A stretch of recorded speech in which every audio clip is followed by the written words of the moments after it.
2 ಚಮಚ love, 1 cup comedy, ಸ್ವಲ್ಪ emotion, ಕೊನೆಯಲ್ಲಿ ಚಿಟ್ಕೆ ಸಿಹಿ ಮೆಸೇಜ್ ಹಾಕಿ ಸಿನಿಮಾ ರೆಸಿಪಿನ ಮಾಡಿ ಇಡೀ ಕರ್ನಾಟಕಕ್ಕೆ ಉಣಬಡಿಸುವಂತಹ ಸ್ಯಾಂಡಲ್ವುಡ್ ನ simple director. Please welcome simple Suni sir. ಹೊಡಿ ಬಾರೋ ಎಂಟ್ರಿ ಕೊಟ್ಟ ಹೀರೋ.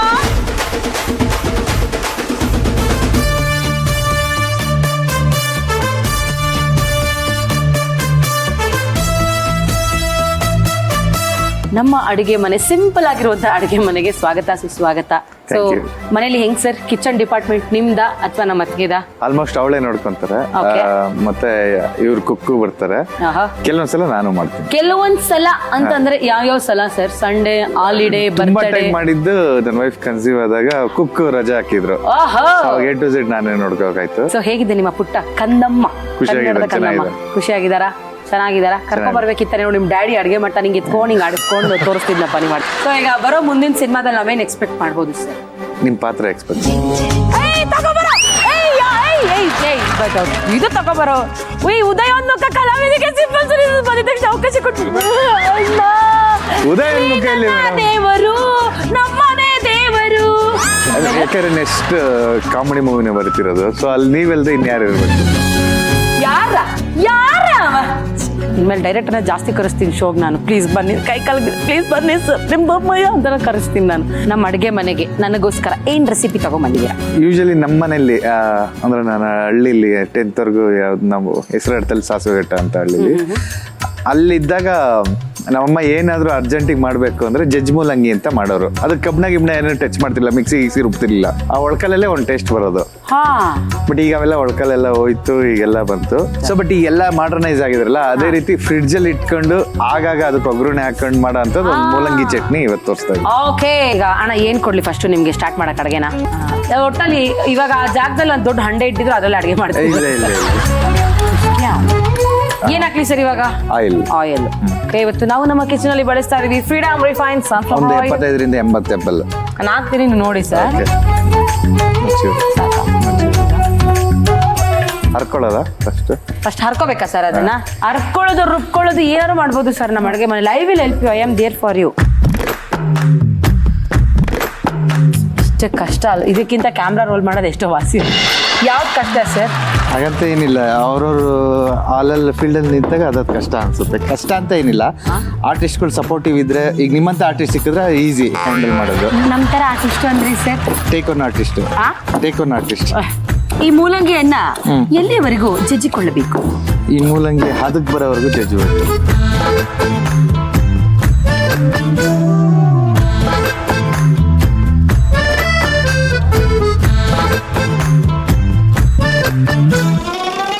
ಜಜ್ಜಿದ್ರ ಸರ್? ಜಜ್ಜಿದೆ ನೋಡಿ. ಈಗ ಒಂಥರ ಹಾಳೆ ತರ ಒಂದು ಫಾರ್ಮೇಶನ್ ಬಂದಿದೆ. ಸೊ ಈ ಫಾರ್ಮೇಶನ್ ಇರ್ಬೇಕಾದ್ರೆ ಆಯಿಲ್ ಹಾಕ್ಬೇಕು. ಒಂಚೂರು ಸಿಮ್ಮಲ್ಲಿ ಇಟ್ಟಿದೀವಿ, ಆದ್ರೂ ಒಂಚೂರು ದೂರ ನಿಂತ್ಕೊಂಡು ಹಾಕ್ಬೇಕು, ಯಾಕಂದ್ರೆ ಸಿಡಿಯುತ್ತೆ, ನೀರಿನ ಅಂಶ ಜಾಸ್ತಿ ಇರೋದು. ಹೌದು, ಇದು ಸ್ವಲ್ಪ ಕೆಂಪಾಳ ಅಂದ್ರೆ ಗೋಲ್ಡನ್ ಬ್ರೌನ್ ಅಂತೀವಲ್ಲ, ಅಲ್ಲಿವರೆಗೂ ಹುರ್ಕೋಬೇಕು. ನಾನೊಂದಷ್ಟು ಪಿಜ್ಜಾ ಕ್ವಶನ್ಸ್ ಕೇಳ್ತೀನಿ, ಕೇಳಿ ಮೇಡಮ್. ಅದನ್ನ ನೀವು ಮನ್ಸಿಗೂ ಹಾಕೋಬೇಡಿ, ಮೈಂಡ್ಗೂ ಹಾಕೋಬೇಡಿ, ಆದ್ರೆ ಉತ್ತರ ಮತ್ತೆ ಮನ್ಸಿಂದನೇ ಕೊಡ್ಬೇಕು. ಓಕೆ. ರೊಮ್ಯಾಂಟಿಕ್ ಕೆಮಿಸ್ಟ್ರಿ ಇರುವಂತಹ ಅಡಿಗೆ ಮನೆಯ 2 ವಸ್ತುಗಳು ಯಾವುದು? ಸೋಡಿಯಂ ಕ್ಲೋರೈಡ್, ಉಪ್ಪು ಬರಲ್ಲ. Tea coffee. ತುಂಬಾ ಹತ್ತಿರದಲ್ಲಿದ್ದೀರಾ. ಸಕ್ಕರೆ, ಹಾಲು ಸಕ್ಕರೆ ಅಲ್ಲ, ಸಕ್ಕರೆ ಜೊತೆ ಏನ್ ಬ್ಲೆಂಡ್ ಆಗುತ್ತೆ? ಸಕ್ಕರೆ ಕಾಫಿ. ಕಾಫಿ ಸಕ್ಕರೆ. ಓಕೆ, ಹೌದಾ? ನಾನು ಯಾಕೆ ಹೇಳ್ತೀನಿ ಅಂದ್ರೆ, ನಾನು ಬ್ಲ್ಯಾಕ್ ಕಾಫಿ ಅಂದ್ರೆ ವಿತೌಟ್ ಶುಗರ್ ಕುಡಿಯೋದ್ನ. ನಿನ್ನ ಪಿಜ್ಜಾ ಮಾಡಿದೆ ನಾನು. ಈಗ ಆನಿಯನ್ ಆಡ್ ಮಾಡ್ಬೋದು. ಓಕೆ. ನಾವು ಆಮೇಲೆ ಮಿಕ್ಸಿ ಮಾಡೋದ್ರಿಂದ ಆನಿಯನ್ ಯಾವ ಸೈಜಲ್ಲಿ ಬೇಕಾದ್ರೆ ಕಟ್ ಮಾಡ್ಕೋಬಹುದು. ಓಕೆ. ಎಷ್ಟು ಹಾಕೊಳ್ಳೋದು ಸರ್? 1 ಈರುಳ್ಳಿ ಹಾಕೊಳ್ಳೋದಾ? ಹೌದು. ಇದು ಯೂಶಲಿ ರಸನೂ ಹಾಕೋಬಹುದು, ಬಟ್ ನಾವು ತರ್ತರಿಯಾಗಿ ಮಾಡೋದ್ರಿಂದ ಹುಣಸೆ ಹಣ್ಣೆ ಹಾಕ್ತೀವಿ. ಸೊ ಮೂಲಂಗಿ ಸ್ವಲ್ಪ ಒಗರಿ ಇರುತ್ತಲ್ಲ, ಸೊ ಹುಣಸೆ ಹಣ್ಣು ಜೊತೆಲಿ ಇರೋದ್ರಿಂದ ಅದೊಂದು ಹುಳಿ ಟೇಸ್ಟ್ ಚೆನ್ನಾಗಿ ಕೊಡುತ್ತೆ. ಓಕೆ. ಈಗ ಒಂದು ಅದಕ್ಕೆ ಬಂದಿದೆ. ಇದೇ ಪಾತ್ರೆ ಮತ್ತೆ ಯೂಸ್ ಮಾಡೋದ್ರಿಂದ ಈಗ ಆಫ್ ಮಾಡ್ಕೊಂಡು ಇದನ್ನೊಂದು ಪಾತ್ರೆಗೆ ಹಾರ್ಸಕ್ಕಾಗಿ ಮತ್ತೆ ಇದನ್ನೇ. ಸರಿ, ವಾಕಿ.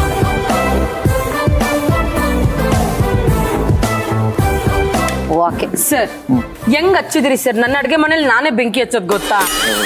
ಹೋಗ್ಲಿ ಬಿಡಿ, ಡೈರೆಕ್ಟ್ ಅಲ್ವಾ, ನನ್ ಚಾನ್ಸ್ ಬೇರೆ ಕೊಡ್ತಿದ್ದೀರಾ. ಸರ್ ಡೇಟ್ಸ್ ಯಾವಾಗಿಂದ? ಅದು ಅಡ್ಗೆ ಮನೆಯವ್ರಿಗೆ ಹೇಳ್ಬೇಕು ಸರ್, ನಾ ಬರುದಿಲ್ಲ ಇಷ್ಟ ದಿನ, ಬೇರೆ ಆಂಕರ್ ನೋಡ್ಕೊಳ್ಳಿ ಅಂತ. ಸಿಂಪಲ್. ಅಲ್ಲ, ಈ ಡೈರೆಕ್ಟರ್ ಹೇಳ್ತಿದ್ರಲ್ಲ ನಿಮ್ಗೆ ಏನು ಆಂಕರ್ ಇಲ್ದೇನೋ ನಡೆಯುತ್ತೆ ಅಂತ, ಸುಮ್ಮನೆ ಇದಕ್ಕಿದಂಗೆ ಬಂಕ್ ಹಾಕ್ಬಿಡಿ. ಬೇಡ ಸರ್, ಅದು ಸಿನಿಮಾ ಅಂದ್ರೆ ಒಂದ್ ತಿಂಗಳಲ್ಲಿ ಶೂಟ್ ಮಾಡ್ಬಿಡ್ತೀರಾ ಸರ್, ಆಮೇಲೆ ವಾಪಸ್ ಇಲ್ಲಿಗೆ. ಈಗ ಎಣ್ಣೆ ಹಾಕ್ತೆ, ಕೆಂಪು ಒಣಗಿರೋ ಬ್ಯಾಡಗಿ ಮೆಣಸಿನ್ಕಾಯಿ ಎಷ್ಟು ಹಾಕೊಳ್ಳೋಣ ಸರ್ ಬ್ಯಾಡಗಿ ಮೆಣಸಿನ್ಕಾಯಿ ಅಂದ್ರೆ? ಒಂದು 7 ರಿಂದ 10. ಹಾ. ಸೊ ಧನಿಯಾ ಒಂದು ಅರ್ಧ ಮುಡಿ ಅಷ್ಟು. ಎಷ್ಟು ಹಾಕೊಳ್ಳೋಣ ಸರ್ ಧನಿಯಾ? ಒಂದು ಅರ್ಧ ಹಿಡಿ ಅಷ್ಟು. ಸರ್ ಯಾವಾಗಿಂದ ಸ್ಟಾರ್ಟ್ ಮಾಡ್ತೀರಾ ಸರ್ ಶೂಟಿಂಗು? August, September? ಅಲ್ಲ, ನಾನು ಇನ್ನ ನಿಮ್ದು ಆಡಿಷನ್ ತಗೋಬೇಕಲ್ಲ, ಅಂದ್ರೆ ಇದೀರಾ ಯಾವ ಪಾತ್ರ ಯಾವ ರೀತಿ ಇದು ಅಂತ, ನೀವು ಯಾವ ಲ್ಯಾಂಗ್ವೇಜ್ ಮಾತಾಡ್ತೀರಾ? ನಾನು ಯಾವ ತರ ಬೇಕಾದ್ರೂ ಲ್ಯಾಂಗ್ವೇಜ್ ಮಾತಾಡ್ತೀನಿ ಸರ್. ಹೌದಾ? ಹಾ ಹೌದು. ಒಂದು ಮಂಡ್ಯ ಭಾಷೆಲಿ ಒಂದು ಡೈಲಾಗ್ ಹೇಳಿ. ಅವ ಅದು ಮೋಡ ಕವಿದ ವಾತಾವರಣ ಸಿನಿಮಾಗೆ ಹೋಗಿದ್ದಕ್ಕಪ್ಪ, ಚೆನ್ನಾಯ್ತು ಸಿನಿಮಾ, ನೋಡ್ದೆ ನಾನು, ಸಾನ ಇಷ್ಟ ಆಗೋಯ್ತು ನಂಗೆ. ಅದೇನಮ್ಮರಿ ಟುಸ್ಟ್ ಮೇಲೆ ಕೊಡ್ತಾರೆ ನಂಗೆ. ಇವ್ರು ಬರ್ತಾರ ಅವ್ರು ಬರ್ತಾರ ಅವ್ರು ಕೊನೆಗೆ ನೋಡ್ರೆ ಆ ಹುಡುಗಿಗೆ ಪಾಪ ಏನೋ ಪ್ರಾಬ್ಲಮ್ ಅಂತ ಹೇಳಿ ಗೊತ್ತಾಯ್ತು. ಮತ್ತೆ ಸಿನಿಮಾ ಚೆನ್ನಾಗೈತೆ, ನೋಡ್ದೆ ನಾನು. ಈಗ ನನ್ಗೆ ನೀವು ಮಾತಾಡ್ತಾ ಒಂದು ಐಡಿಯಾ ಬಂತು. ಏನು? ನಂದ್ರಲ್ಲಿ ಒಂದು ಪಾತ್ರ ಇದೆ, ಅದು ಎಲ್ಲಾ ಕಡೆ ಕವರ್ ಅಪ್ ಮಾಡುತ್ತೆ, ಡಬಲ್ ಆಕ್ಟಿಂಗ್. ಹೌದಾ? ಸೊ ಒಂದು ತಮಿಳ್ನಾಡಿಂದ ಬಂದು ಯಾಣ ಸಿನಿಮಾ ಮಾಡ್ತೀರ ಸರ್ ನೀವು? ಯಾಣ ಸಿನಿಮಾ ಮಾಡ್ತೀರಿ? ಮೋಡ ಕವಿದ ವಾತಾವರಣ ಸಿನಿಮಾ ಹೆಸರು. ನಾನು ಏಣ ಬಿಡಪ್ಪ, ಪಾಪ ಗಂಡ ಎಂಡ್ರ ಮಾತ್ರಣ, ಲವರ್ಸ್ ಮಾತ್ರಣ, ಏಣ ಜಗಳ ಇರ್ಬೋದಣ್ಣ, ಅದು ದೃಷ್ಟಿ ಬ್ಯಾರೆ. ಏನಪ್ಪ ನಿಮ್ ಹೆಸರು ಅಟ್ಟೆ ಸಿಂಪಲ್ ಸುನಿ. ಸಿನಿಮಾಕ್ಕೆ ಹೋಗಿದ ಟುಸ್ತಿ ನನಗೆ ನೋಡುವಾಗ ಸುಸ್ತು. ಹಲೋ ಮಗ, ಒಂದು ಚೆಕ್ ಬುಕ್ ಕಳ್ಸು, ಇಲ್ಲೊಬ್ರಿಗೆ ಅಡ್ವಾನ್ಸ್ ಮಾಡ್ಬೇಕು. ಎಷ್ಟು ಸೊನ್ನೆ ಸರ್? ಅದೇ ಬರೀ 0ನೇ. ಶೂಟಿಂಗ್ ಶುರು ಆದ್ಮೇಲೆ ನಂಬರ್ ಹಾಕೋಣ, ಸೈಡ್ ಹಾಕೋಣ. ಸರ್ ನೀವು ಪೇಮೆಂಟ್ ಕೊಡ್ತಿದ್ರು ಪರವಾಗಿಲ್ಲ, ಕೆಲಸ ಮಾಡ್ತೀನಿ ಸರ್. ಬೇರೆ ಏನ್ ತೋರಿಸ್ತೀನಿ ಸರ್? ಚೆನ್ನಾಗಿ ಮುಸೆ ತಿಕ್ತೀನಿ, ತೋರಿಸ್ಲ ಸರ್? ಚೆನ್ನಾಗಿ ಮನೆ ಬೇಡ ಬೇಡ, ಇದಕ್ಕೊಂಚೂರು ಟರ್ಮರಿಕ್ ಹಾಕೊಳ್ಳೋಣ. ಓಕೆ. ಸೊ ಇವತ್ತು ನಮ್ಮ ಸುನೀಲ್ ಸರ್ ಅವರು ಮಾಡ್ತಾ ಇದ್ದಾರೆ ಮೂಲಂಗಿ ಚಟ್ನಿ. ಇವತ್ತು ನಾವು ನಮ್ಮ ಮೂಲಂಗಿ ಚಟ್ನಿಗೆ ಬಳಸ್ತಾ ಇದ್ದೀವಿ ಆಹಾರ ಅವರ ಅರಿಶಿನ ಪುಡಿಯನ್ನ.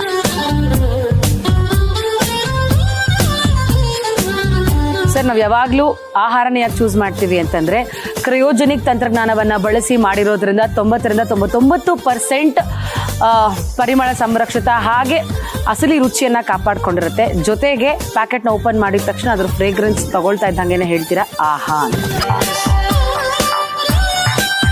ಹಾಗೆ ಸ್ವಲ್ಪ ಜೀರಿಗೆ ಹಾಕೋಣ. ನಾವು ಆಕ್ಚುಲಿ ಖಾರಕ್ಕೆ ನಾವೇ ಮಸಾಲೆ ರುಬ್ಕೋತಾ ಇರೋದು. ಇಲ್ದಿದ್ರೆ ಗರಂ ಮಸಾಲ ಆ ರೀತಿ ಸಿಗುತ್ತೆ, ಬಟ್ ಚಟ್ನಿಗೆ ಚೆನ್ನಾಗಿರಲ್ಲ ಯೂಶಲಿ. ಇದನ್ನೀಗ ಮಿಕ್ಸಿಲಿ ರುಬ್ಕೊಳ್ಳೋಣ. ಇವತ್ತು ನಾವು ನಮ್ಮ ಮಸಾಲೆನ ರುಬ್ಕೊಳ್ಳೋದಕ್ಕೆ ಯೂಸ್ ಮಾಡ್ತಾ ಇದೀವಿ ಬೋರೋಸಿಲ್ ಅವರ ಸ್ಮಾರ್ಟ್ ಮಿಕ್ಸಿಯನ್ನ. ಬನ್ನಿ ಶುರು ಮಾಡೋಣ.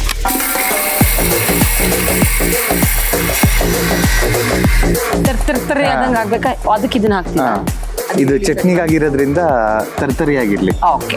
ಸೊ ಪೂರ್ತಿ ನುಣ್ಣಗೇನು ಬೇಡ. ಇದು ಕೊಂಚೂರು ಸಾಲ್ಟ್ ಹಾಕೊಳ್ಳೋಣ. ಎಸ್.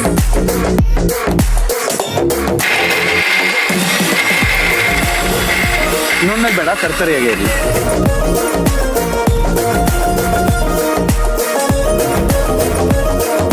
ಒಗ್ಗರಣೆ ಮಾಡಿದ್ರೆ ಒಂದೊಳ್ಳೆ ಚೆನ್ನಾಗಿರುತ್ತೆ.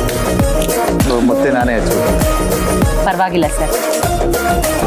ಎಣ್ಣೆ ಒಂದು ಕುದಿಗೆ ಬಂದ್ಮೇಲೆ ಸಾಸಿವೆ ಹಾಕೋಣ. ಓಕೆ. ಕರಿಬೇವಿಗಂತದ್ದು ನಾವು ನನಗೆ ಜಾಸ್ತಿ ಚಟ್ಪಟ ಅಂತ ಇದೆ ಸರ್. ಹಾಕ್ರಿ ಸರ್, ಬೇಗ ಬೇಗ.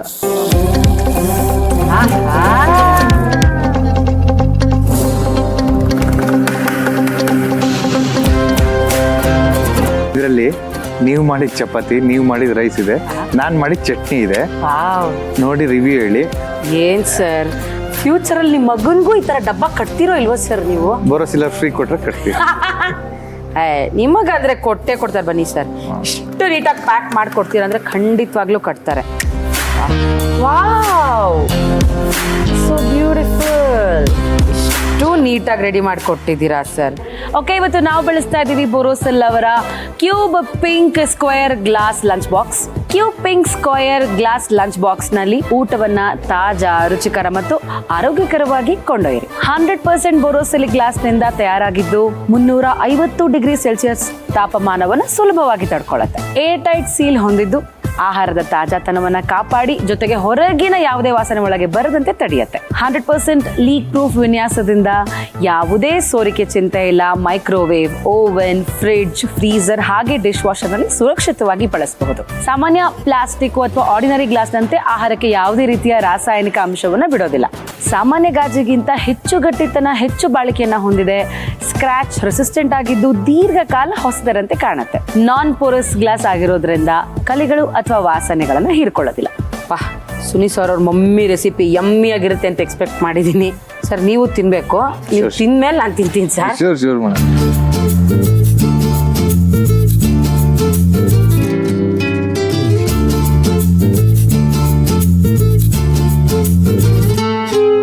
ಈ ರಿವ್ಯೂ ತರ ನನ್ನ ಸಿನಿಮಾ ನಾನೇ ರಿವ್ಯೂ ಕೊಡೋಕ್ಕಲ್ಲ, ಸೊ ನೀವೇ ಹೇಳ್ಬೇಕು. ಒಂಥರ ಹುಳಿ ಆಗಿ ಹೌದಾ? ಚಳಿಗಾಲಕ್ಕಂತೂ ಸರ್ ಸಖತ್ತಾಗಿದೆ. ಆಕ್ಚುಲಿ ನಮ್ಮ ಸುನಿ ಸರ್ ಅವರ ಈ ಮೂಲಂಗಿ ಚಟ್ನಿ ಸಖತ್ತಾಗಿ ಬರಬೇಕು ಅಂದ್ರೆ ನಮ್ಮ ಆಹಾರ ಅವರ ಮಸಾಲಾ ಪೌಡರ್ ಏನಿದೆಯಲ್ಲ ಸರ್, ನಾವು ಅದನ್ನ ಯಾವುದೇ ಅಡುಗೆಗೆ ಬಳಸಿದ್ರು ಕೂಡ ಅದು ಟೇಸ್ಟ್ನ ಎನ್ಹ್ಯಾನ್ಸ್ ಮಾಡುತ್ತೆ. ಸೊ ಹಾಗಾಗಿ ನಮ್ಮ ಕಿಚನಲ್ಲಿ ಆಹಾರನೇ ಬಳಸೋದು ನಾವು. ನೀವು ಕೂಡ ನಿಮ್ಮ ಆಹಾರನೇ ಬಳಸಿ ಸರ್. ನಮ್ಮೂರ ಕಡೆ ಸಖತ್ತಾಗಿ ರೆಸಿಪಿ ಮಾಡಿದಾಗ ಒಂದ್ ಶಬಾಷ್ ಅನ್ನೋ ತರ ಒಂದ್ ಮಾತು ಹೇಳ್ತೀವಿ ಸರ್. ಮಜ್ಜಿಗೆ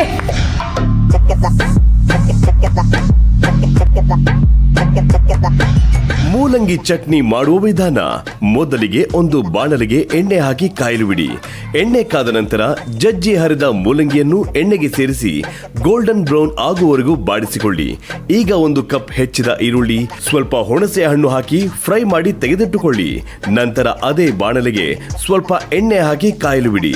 ಎಣ್ಣೆ ಕಾದ ನಂತರ 7 ರಿಂದ 10 ಬ್ಯಾಡಗಿ ಮೆಣಸಿನಕಾಯಿ, ಅರ್ಧ ಕಪ್ ಧನಿಯಾ, ಸ್ವಲ್ಪ ಅರಿಶಿನ, ಜೀರಿಗೆ ಹಾಕಿ ಚೆನ್ನಾಗಿ ಹುರಿಯಿರಿ. ಈಗ ಒಂದು ಮಿಕ್ಸಿ ಜಾರಿಗೆ ಹುರಿದ ಸಾಮಗ್ರಿಗಳನ್ನು ಸೇರಿಸಿ ತರಿತರಿಯಾಗಿ ರುಬ್ಬಿ ನಂತರ ಅದೇ ಜಾರಿಗೆ ಫ್ರೈ ಮಾಡಿದ ಮೂಲಂಗಿ ಮಿಶ್ರಣ, ಸ್ವಲ್ಪ ಉಪ್ಪು ಸೇರಿಸಿ ಮತ್ತೊಮ್ಮೆ ತರಿತರಿಯಾಗಿ ರುಬ್ಬಿಕೊಳ್ಳಿ. ಈಗ ಒಂದು ಒಗ್ಗರಣೆ ಪಾತ್ರೆಗೆ ಸ್ವಲ್ಪ ಎಣ್ಣೆ ಹಾಕಿ ಕಾಯಲು ಬಿಡಿ. ಎಣ್ಣೆ ಕಾದ ನಂತರ ಸ್ವಲ್ಪ ಸಾಸಿವೆ, ಕರಿಬೇವು ಹಾಕಿ ಒಗ್ಗರಣೆಯನ್ನು ಮಿಶ್ರಣಕ್ಕೆ ಸೇರಿಸಿಕೊಂಡರೆ ರುಚಿಯಾದ ಸ್ಪೈಸಿ ಮೂಲಂಗಿ ಚಟ್ನಿ ಸವಿಯಲು ಸಿದ್ಧ. ಇವಾಗ ನೆಕ್ಸ್ಟ್ ಏನ್ ಡಿಸ್ ಮಾಡ್ತಾ ಇದ್ದೀರಾ ಸರ್? ನಮ್ಮ ಎರಾದಲ್ಲಿ ಒಂದಿದೆ, ಬಿಫೋರ್ ಲಾಕ್ಡೌನ್ ಆಫ್ಟರ್ ಲಾಕ್ಡೌನ್ ಅಂತ, ಹೆಂಗೆ BC ಆಫ್ಟರ್ ಫೆಸ್ಟ್ ಅಂತ ಹೇಳ್ತಿದ್ದ ಆ ರೀತಿ. ಈಗ ಮಾಡ್ತಿರೋದು ನಾವು ಬ್ಯಾಚುಲರ್ಸ್ ಇದ್ದಾಗ ಪುಸ್ತಕ ನೋಡ್ಕೊಂಡ್ ಮಾಡ್ತಿದ್ವಲ್ಲ ಅರ್ಜೆಂಟ್ಗೆ, ಹಂಗೆ ಆ ರೀತಿ ಒಂದು ಸ್ನಾಕ್ಸ್ ಅಂತ ಕರಿಬಹುದು. ಓಕೆ, ಸೊ ಹಂಗಾದ್ರೆ ಏನ್ ಸರ್ ನಿಮ್ ರೆಸಿಪಿ ಹೆಸರು? ರಾಜಾ ಸ್ಪೆಷಲ್ ಅಂತ. Raja special. First ground nut ಕಡಲೆ ಬೀಜನ ಡ್ರೈ ಹುರ್ಕೋಬೇಕು. ಓಕೆ, ಒಂದು 10 minutes.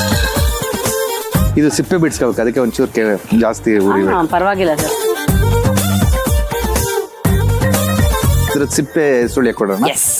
ಈಗ ಒಂದು ಒಗ್ಗರಣೆ ಥರದ್ದು ಹಾಕೊಳ್ಳೋಣ. ಓಕೆ, ಸ್ವಲ್ಪ ಆಯಿಲ್. ಇವತ್ತು ನಾವು ನಮ್ಮ ರಾಜಾ ಸ್ಪೆಷಲ್ಗೆ ಯೂಸ್ ಮಾಡ್ತಾ ಇದೀವಿ ನಮ್ಮ Raja freedom refined sunflower oil. ಸಾಕು. ಇದು ಕರಿಬೇವು ಡ್ರೈ ಥರನೇ ಇರಬೇಕು, ಆಮೇಲೆ ಪುಡಿ ಆಗ್ಬೇಕು. ಹೌದು. ಚೂರು ಚಿಲ್ಲಿ ಪೌಡ್ರು, ಕಾಲ್ ಭಾಗ ಸಾಕು. ಅರ್ಶಿನ ಮೊನ್ನೆ ಮಾಡ್ಕೊಂಡು ತಿನ್ವಲ್ಲ ಸರ್ ಅನ್ನೋದು ಎಕ್ಸ್ಪೀರಿಯನ್ಸ್ ಇಲ್ಲಿ ಕಾಣ್ತಾ ಇದೆ ಸರ್ ಪ್ಯಾನ್ ಅಲ್ಲಿ. ಯಾರ್ಯಾರಿಗೆ ಮಾಡ್ಕೊಟ್ಟಿದ್ದೀರಾ ಸರ್ ರಾಜಾ ಸ್ಪೆಷಲ್? ಹುಡುಗರಿಗೆ ಎಲ್ಲರಿಗೂ ಅಸಿಸ್ಟೆಂಟ್ ಡೈರೆಕ್ಟರ್ ಯಾರ್ಯಾರು ಇರ್ತಾರೆ, ನಾವು ಯಾರ್ಯಾರು ಸೇರ್ತೀವಿ ಆ ಟೈಮಲ್ಲಿ ಯಾರ್ಯಾರು ತಗೊಂಡ್ಬರ್ತಾರೆ, ಏನೇನು ತಗೊಂಡ್ಬರ್ತಾರೆ ಅವ್ರಿಗೆಲ್ಲ ಮಾಡ್ಕೊಳ್ಳೋದು. ಬಟ್ ನೀವು ತಗೊಳಲ್ಲ, ತಗೊಳ್ಳೋರಿಗೆ ರಾಜಾ ಸ್ಪೆಷಲ್ ಮಾಡ್ಕೊಡ್ತೀರಾ. ಟೊಮೊಟೊ ಎಷ್ಟು ಹಾಕೋಣ ಸರ್? Tomato 1 bowl. ಹೌದಾ? ಎಲ್ಲ ಈಕ್ವಲ್, ಯಾವ್ದು ತಗೋತೀವಿ ಅದಷ್ಟೇ ಈಕ್ವಲ್. ಈರುಳ್ಳಿ, ಕ್ಯಾರೆಟ್ ತುರಿ, ಕೊತ್ತಂಬರಿ ಇಷ್ಟ ಹಾಕ್ಬೇಕಾಗಿಲ್ಲ, ಒಂದು ಲೈಮು. ಸೊ ಇದು ಮಿಕ್ಸ್ ಮಾಡಿದ್ರೆ ಅದಷ್ಟು ರೆಡಿ. ಲಾಸ್ಟಲ್ಲಿ ಒಂಚೂರು ಉಪ್ಪು ಹಾಕೋದು.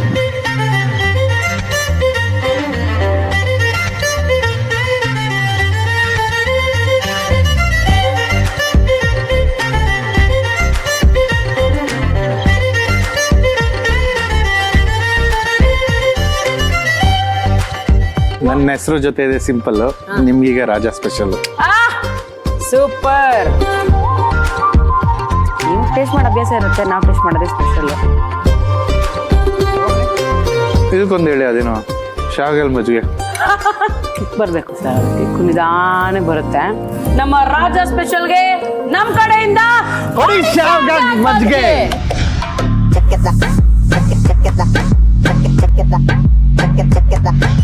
ರಾಜ ಸ್ಪೆಷಲ್ ಮಾಡುವ ವಿಧಾನ. ಮೊದಲಿಗೆ ಒಂದು ಬಾಣಲೆಗೆ 1 ಕಪ್ ಕಡಲೆಕಾಯಿ ಬೀಜ ಹಾಕಿ ಡ್ರೈ ರೋಸ್ಟ್ ಮಾಡಿ ಸಿಪ್ಪೆ ಬಿಡಿಸಿ ತೆಗೆದಿಡಿ. ಈಗ ಅದೇ ಬಾಣಲೆಗೆ 2 ಚಮಚ ಎಣ್ಣೆ ಹಾಕಿ ಕಾಯಲು ಬಿಡಿ.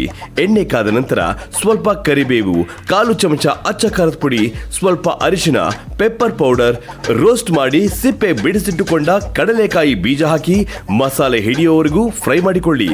ನಂತರ 1 ಕಪ್ ಹೆಚ್ಚಿದ ಟೊಮ್ಯಾಟೊ, ಈರುಳ್ಳಿ, ಕ್ಯಾರೆಟ್ ತುರಿ, ಸ್ವಲ್ಪ ಕೊತ್ತಂಬರಿ ಸೊಪ್ಪು, ಅರ್ಧ ಓಳು ನಿಂಬೆಹಣ್ಣು, ರುಚಿಗೆ ತಕ್ಕಷ್ಟು ಉಪ್ಪು ಹಾಕಿ ಕಲಸಿಕೊಂಡರೆ ರುಚಿಯಾದ ರಾಜ ಸ್ಪೆಷಲ್ ಸವಿಯಲು ಸಿದ್ಧ. ಸರಿ ಸರ್, ನಿಮ್ಮ ಅಮೂಲ್ಯವಾದ ಸಮಯ ಗೊತ್ತು, ನೀವು ಆ್ಯಕ್ಚುಲಿ ತುಂಬ ಬಿಸಿ ಇದ್ದೀರಾ ಅಂತೇಳಿ, ಬಟ್ ಸ್ಟಿಲ್ ನಮಗೋಸ್ಕರ ನೀವು ನಿಮ್ಮ ಸಮಯನ ಕೊಟ್ಟಿದ್ದಕ್ಕಾಗಿ thank you so much. And ನಿಮ್ಮನ್ನ ಹಂಗೆ ಬರೀ ಕೈಯಲ್ಲಿ ಕಳ್ಸೋಕ್ಕಾಗಲ್ಲ. ಸೊ ನಾವು ನಮ್ಮ ಬೋರೋಸಿಲ್ ಅವರ ಕಡೆಯಿಂದ ಜಂಬೋ 4 ಸ್ಲೈಸ್ ವೇಫಲ್ ಮೇಕರ್ನ ಕೊಡ್ತಾ ಇದ್ದೀವಿ. ಸರ್, ಮನೇಲಿ ಮಗ ಇರೋದ್ರಿಂದ ಫ್ಯೂಚರಲ್ಲಿ ನಿಮಗೆ ಸ್ನ್ಯಾಕ್ಸ್ ಎಲ್ಲ ಮಾಡೋದಕ್ಕೆ ತುಂಬ ಬೇಕಾಗತ್ತೆ. ಹಾಗಾಗಿ ಬೋರೋಸಿಲ್ ಅವರ ಕಡೆಯಿಂದ ಇದು ಆಹಾರ ಮಸಾಲಾ ಪೌಡರ್ ಕ್ರಿಯೋಜೆನಿಕ್ ತಂತ್ರಜ್ಞಾನವನ್ನ ಬಳಸಿ ಮಾಡಿರೋದ್ರಿಂದ 90-99% ಪರಿಮಳ ಸಂರಕ್ಷಿತ ಹಾಗೆ ಅಸಲಿ ರುಚಿಯನ್ನ ಕಾಪಾಡಿಕೊಂಡಿದೆ. ಒಂದ್ಸತಿ ಪ್ಯಾಕೆಟ್ ಅನ್ನ ಓಪನ್ ಮಾಡಿ ಅದರ ಪರಿಮಳವನ್ನ ಆನಂದಿಸಿದ ಮೇಲೆ ನೀವೇ ಹೇಳ್ತೀರಾ ಆಹಾ ಅಂತ. ಸರ್, ಮನೇಲಿ ನೀವು ಬಳಸಿ, ಅಕಸ್ಮಾತ್ ಖಾಲಿ ಆದ್ರೂ ಕೂಡ ahara.com ಅಲ್ಲಿ ನೀವು ಅದನ್ನ ಆರ್ಡರ್ ಮಾಡ್ಕೋಬಹುದು. SSP ಇಂಗು ರುಚಿ ಬ್ಲಾಸ್ಟ್ ಪರಿಮಳ ಕ್ಲಾಸ್ ಅವರ ಕಡೆಯಿಂದ ಕೂಡ ಒಂದು ಚಿಕ್ಕ ಕಾಣಿಕೆ. ತುಂಬ ಖುಷಿ ಆಯ್ತು ನಾನು ಬಂದಿದ್ದಕ್ಕೆ. ಉದಯ ಟಿವಿ ನನಗೂ ಅನ್ನ ಕೊಡೋ ಮನೆ. ನಂದು ಶಾಂಭವಿ ಸೀರಿಯಲ್ ಬರ್ತಾ ಇದೆ ಉದಯ ಟಿವಿಲಿ. ನನ್ನ ಸಿನಿಮಾಗಳು ತುಂಬ ತೊಗೊಂಡಿದ್ರೆ, ಮತ್ತೆ ನಾವೆಲ್ಲ ಫಸ್ಟ್ ನಮ್ಮ ಸಿನಿಮಾ ಸಾಂಗ್ಸ್ ಉದಯ ಮ್ಯೂಸಿಕಲ್ ನೋಡಿದ್ದು. ಸೊ ಒಂದು ಕನೆಕ್ಟಿವಿಟಿ ಇದೆ. ಉದಯ ಯಾವಾಗ ಶ್ರೀನಾಥ್ ಸರ್ ಉದಯ ಟಿವಿ ಜೆ ಟಿವಿಯಿಂದ ಮೊಬೈಲ್ ಆಗಿದೆ ಅವೆಲ್ಲ ಬರೋದು. ಸೊ ತುಂಬ connectivity. Thank you sir, thank you so much. ನಿಮ್ಮ ಅಮೂಲ್ಯವಾದ ಸಮಯಕ್ಕೆ, ನಿಮ್ಮ ಸಿನಿಮಾಗೆ ನಿಮಗೆ ಒಳ್ಳೇದಾಗಲಿ ಸರ್. Thank you. ಇವತ್ತು ಯಾವ ಬೆಸ್ಟ್ ರೆಮಿಡಿಯನ್ನ ತೋರಿಸ್ತಾರೆ ನಮ್ಮ ಡಾಕ್ಟರ್ ಅಂತ ನೋಡೋಣ. ಸೊ ಪ್ಲೀಸ್ ವೆಲ್ಕಮ್ ಔಷಧ ರಹಿತ ಚಿಕಿತ್ಸಾ ತಜ್ಞರು ಡಾಕ್ಟರ್ ಪೂರ್ವಿ ಜಯರಾಜ್. ನಮಸ್ತೆ ಡಾಕ್ಟರ್. ನಮಸ್ಕಾರ. ಸೊ ಇವತ್ತು ಯಾವ ಈಸಿ ರೆಮಿಡಿಯನ್ನ ತಗೊಂಡ್ ಬಂದಿದ್ದೀರಾ? ಎಸ್, ಇವತ್ತು ಆಲ್ಮೋಸ್ಟ್ ಎಲ್ಲಾರ ಮನೇಲೂ ಈ ಪ್ರಾಬ್ಲಮ್ ಇರುತ್ತೆ. ಮಕ್ಕಳಿರೋರ್ ಮನೇಲಂತೂ ಪಕ್ಕಾ ಇರುತ್ತೆ. ಈ ಹುಳು ಆಗುತ್ತೆ ಹೊಟ್ಟೆಯಲ್ಲಿ, ನಿಮ್ಗೆ ಗೊತ್ತಿರಬಹುದು. ಜಂತುಳು ಅಂತ. ಅಬ್ಸಲ್ಯೂಟ್ಲಿ. ಅಂಡ್ ಅನ್ಫಾರ್ಚುನೇಟ್ಲಿ ಜನ ಅನ್ಕೊಳ್ತಾರೆ ಹುಳು ಅಲ್ವಾ, ಏನು ದೊಡ್ಡ ವಿಷಯ ಅಂತ. ಬಟ್ ನಿಜವಾಗ್ಲೂ ದೊಡ್ಡ ವಿಷಯನೇ. ಎಷ್ಟೋ ಸತಿ ಮಕ್ಕಳು ಹಲ್ ಕಡಿಯೋದಾಗಿರ್ಬಹುದು, ಅವಾಗ ಡೈಜೆಷನ್ ಇಶ್ಯೂ ಅನ್ನೋದಾಗಿರ್ಬಹುದು, ನ್ಯೂಟ್ರಿಷನ್ ಸರಿಯಾಗಿ ಬಾಡಿ ಅಬ್ಸರ್ವ್ ಮಾಡ್ತಾ ಇಲ್ಲ, ಏನೋ ಒಂಥರ ಮುಖಲ್ಲ ಸ್ಕಿನ್ ಎಲ್ಲ ಸಪ್ಪೆ ಆಗೋ ತರ. ಜಂತುಳಕ್ಕೆ ಮನೆ ಮದ್ದನ್ನ ಹೇಗೆ ಮಾಡ್ಕೋಬಹುದು ಎಫೆಕ್ಟಿವ್ ಆಗಿ ಅಂತ ಹೇಳ್ಕೊಡ್ತೀನಿ. ಇವತ್ತು ನಮ್ಮ ಡಾಕ್ಟರ್ ಜಂತು ಹುಳುವಿಗೆ ಯಾವ ಮನೆ ಮದ್ದನ್ನ ಮಾಡ್ಕೋಬೇಕು ಅಂತ ತೋರಿಸ್ತಾರೆ. ಸೊ ಏನೆಲ್ಲ ಸಾಮಗ್ರಿಗಳು ಬೇಕು ಈ ಮನೆ ಮದ್ದು ಮಾಡ್ಕೊಳ್ಳೋದಕ್ಕೆ ಅಂತ ನೋಡೋಣ.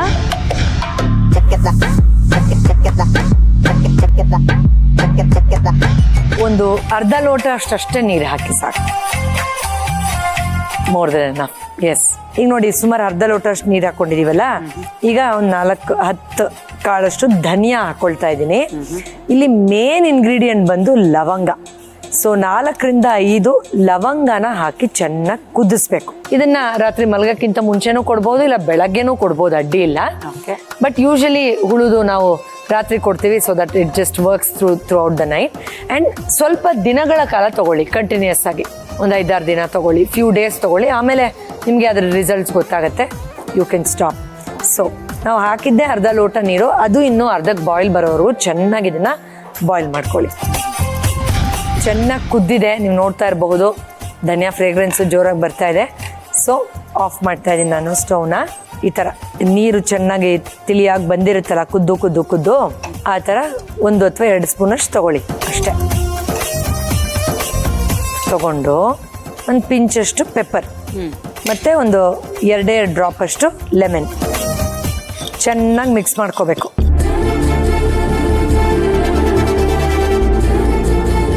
ನೋಡಿದ್ರಲ್ಲ, ಜಂತುಳಿಗೆ ಒಂದು ಈಸಿಯಾದ ಮನೆ ಮದ್ದನ್ನ ಡಾಕ್ಟರ್ ಹೇಳ್ಕೊಟ್ಟಿದ್ದಾರೆ. ಸೊ ನಿಮ್ಗೇನಾದ್ರೂ ಈ ಥರದ ಸಮಸ್ಯೆ ಇದ್ರೆ ಈ ಮದ್ದನ್ನ ನೀವು ಕೂಡ ಯಾಕೆ ಒಂದ್ಸರಿ ಟ್ರೈ ಮಾಡಬಾರ್ದು ಅಂತ ನಾನು ಹೇಳ್ತೀನಿ. ಹಾಗೆ ಟ್ರೈ ಮಾಡಿ ನಿಮಗೇನು ರಿಸಲ್ಟ್ ಬಂತು ಅಂತ ನಮಗೆ ತಿಳಿಸಿ.